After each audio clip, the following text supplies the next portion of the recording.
हाय रब्बा, अरे नास पीटी, पसीने बहा बहा के पूरे घर में पसीने की बाढ़ को बुलावा दिया है तूने। अरे तो मैं क्या करूं माँ जी, आप ही बताओ। अरे भगवान से गुहार लगाओ के उठा ले मुझे। ये कहानी है अक्षरा की, जिसे शादी के पहले से बहुत पसीना आता है, फिर चाहे वो गर्मी हो या बरसात हो या फिर ठंड हो, शादी तो जैसे तैसे हो जाती है। अक्षरा के पति रणवीर को ये बात पता नहीं होती कि अक्षरा को इतना ज्यादा पसीना आता है, और ना ही उसकी सास कौशल्या और ससुर ब्रिजमोहन को पता था। लेकिन वक्त के साथ साथ कुछ ही दिनों में अक्षरा के पसीने से सभी को काफी दिक्कत होने लगती है। तो चलिए होते हैं रूबरू इस पसीने वाली बहू से। बहू, अरे ओ अक्षरा बहू, कहाँ मर गई?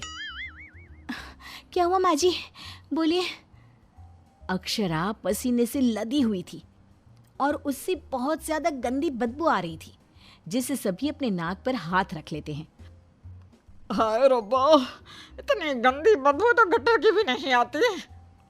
सीरियसली यार अक्षरा, तुम्हारे पसीने की बदबू दूर दूर तक आ रही है। तो मैं किसी बर्फीले इग्लू में बैठकर खाना नहीं बना रही हूँ। इतनी गर्मी है, 2 मिनट गैस के सामने खड़े रहो तो पूरा पसीने से नहा लेते हो आप। इतनी भयंकर गर्मी है, अगर इतनी ही प्रॉब्लम है तो लगा लो ना रसोई में भी एसी। हाँ हाँ लगा लेते हैं। वैसे भी तेरे मायके वालों ने हमें ट्रक भर के नोटों की गड्डी जो दी है, हैं? क्या बात करती है? मैं भी चूल्हा चौका कर चुकी हूँ, लेकिन इतना पसीना मुझे तो कभी नहीं आया। ऐसे ही एक दिन कौशल्या देखती है कि खाना बनाते समय अक्षरा के माथे का पसीना टपक कर कढ़ाई में गिर रहा है। हाय रब्बा, अरे करम जलियों की महारानी, ये देख देखिए, तेरे पसीने की टंकी का लीकेज बह के अब हमारे खाने में भी टपक रहा है। अब अपना खारा पानी तू नमक के तौर पर इस्तेमाल करेगी क्या हमारे खाने में? माँ जी, मैंने जानबूझकर नहीं किया है। और रही बात पसीने की टपकने की, तो इसी बहाने ये गट्टे की सब्जी ना और भी नमकीन और स्वादिष्ट हो जाएगी मेरे पसीने की मिलावट से। छी छी छी छी, मैं जा रही हूँ बाथरूम, क्योंकि मुझे तो तेरी बातों को सुनकर और ये खाना देखकर ही उल्टी आ रही है। आज तो कुछ नहीं पकाएगी। आज हम तीनों तुझे छोड़कर बसंत भोजनालय चले जाएंगे। तू अकेले ही चखते बैठ अपने पसीने से भरे हुए ये व्यंजन। अगले दिन जब रणवीर दफ्तर से घर आता है, तभी वो अपने कमरे में अक्षरा से कहता है, अक्षरा, कल बॉस की वाइफ का बर्थडे है, इसलिए उन्होंने हमें खास न्योता दिया है, तो तुम और मैं कल पार्टी में जाएंगे। मैं ब्लैक कोट पहनूंगा, तो तुम ब्लैक साड़ी पहन लो। ओके पति जी, और कोई आदेश? नहीं नहीं, आदेश नहीं, लेकिन एक रिक्वेस्ट है। वैसे तो पार्टी में एसी होगी, लेकिन फिर भी ना, तुम पूरी परफ्यूम की बोतल को अपने ऊपर छिड़क के ही चलना। एक क्या, मैं तो कहता हूँ 5 चाय बोतल को छिड़क लो ना, क्योंकि अगर किसी ने तुम्हारे पसीने की बदबू को सूंघ लिया ना, तो फालतू में सीन क्रिएट हो जाएगा वहां पर, ठीक है? मुंह टेढ़ा करके अक्षरा जवाब देती है, ठीक है, लगा लूंगी, खुश। अगले दिन पार्टी के लिए अक्षरा सच में 5 परफ्यूम की बोतल को अपने ऊपर छिड़क कर सज धज के रणवीर के साथ पार्टी में चली जाती है। पार्टी में एसी थी, इसलिए पहले के 15 से 20 मिनट तो कुछ भी नहीं हुआ, लेकिन उसके बाद से जो अक्षरा को पसीने छूटने शुरू हुए कि बस वो पसीने से भीग कर गीली होती ही जा रही थी, और उसकी बहुत गंदी बदबू भी आने लगी, जिसको सुनकर पार्टी के गेस्ट आपस में बात करने लगे। अरे ये इतनी गंदी बदबू कहाँ से आ रही है? शायद किसी की जुराबों की गंदी बदबू है ये। जुराबे नहीं, मामला कुछ और ही है जनाब। इतनी बड़ी 5 स्टार पार्टी में पता नहीं कहाँ से घुस गया कोई गटर का कीड़ा। तभी रणवीर अक्षरा को धीरे से कहता है, तुम्हें कहो तो ना, परफ्यूम, पाउडर और साबुन से 10 बार नहाना। लेकिन तुम्हें तो पता है ना कि मुझे पसीने छूटते ही हैं, चाहे कितना भी कुछ भी कर लूं। और उनकी ये बात बगल में खड़ी एक बूढ़ी औरत सुन लेती है और वो बवाल मचा देती है। अरे बाप रे, ये गंदी महक तो यहाँ से आ रही है। रणवीर की बीवी से देखो तो पूरे कपड़े भीग गए इसके पसीने से। सभी रणवीर और अक्षरा पर बहुत हंसते हैं। रणवीर घर जाने के बाद अक्षरा को खूब डांटता है। मिला देना पानी में मेरी पूरी मेहनत से कमाई हुई इज्जत।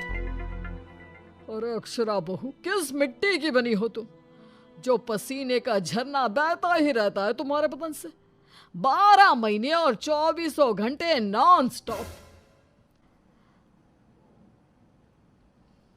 अरे अभी तो इस कलमुहे के कलेजे को ठंडक पड़ी होगी। लोगों के कुंडली में मार्केश दोष होता है, लेकिन हमारी बहू की कुंडली में पसीना दोष है। अक्षरा को अपने ससुराल वालों की बातें सुनकर बहुत बुरा लगता है, लेकिन फिर भी वो कुछ नहीं कहती और अपने पसीने बहने को अपनी गलती मानकर चुप रह जाती है। दिन बीतते जाते हैं, गर्मी का प्रकोप बढ़ते जाता है और अक्षरा के लिए गर्मी और भी बड़ी मुसीबत बन जाती है। उसे पसीने से पूरे हाथ, पांव, गले, चेहरे और बदन पर घमौरियां आ जाती है, जिसके कारण उसे खूब जलन महसूस होती है। बहुत जलन हो रही है। माँ जी ने एसी का रिमोट भी छुपा के रखा है, इसलिए ताकि मैं एसी ना लगाऊं और बिजली का बिल बच जाए। मम्मी जी, बहुत आग लग रही है। अक्षरा जाकर बाल्टी भर पानी अपने आप पर डाल देती है, तब जाके उसे थोड़ी सी राहत मिलती है।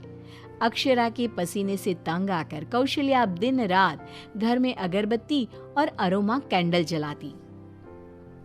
अच्छा हुआ जो रणवीर ने ये खुशबू वाली मोमबत्तियां ला कर दी, इनसे हर जगह अच्छी महक आ रही है। हाँ कौशल्या, बड़ी अच्छी सुगंध है, अगरबत्ती और मोमबत्ती दोनों की भी। लेकिन तभी वहां पर बाजार से सामान लाकर पसीने से लदी हुई अक्षरा आ जाती है और उसके पूरे बदन से बदबू आ रही थी और बाल तो पूरे पसीने से भीग गए थे और फर्श पर पसीने की बूंदें भी टपक रही थी और ये बदबू इतनी तेज होती है कि मोमबत्ती और अगरबत्ती की महक को फेल कर देती है। हाय रब्बा, आ गई करम जली। इसके बदन के पसीने ने तो इतनी महंगी सुगंध वाली मोमबत्ती और अगरबत्ती के खुशबू के दांत भी खट्टे कर दिए। बाहर इतनी भीषण गर्मी है मम्मी जी, ऐसा लग रहा है मानो हम किसी ओवन में बंद हो गए हो और केक की तरह बेक हो रहे हो। उफ।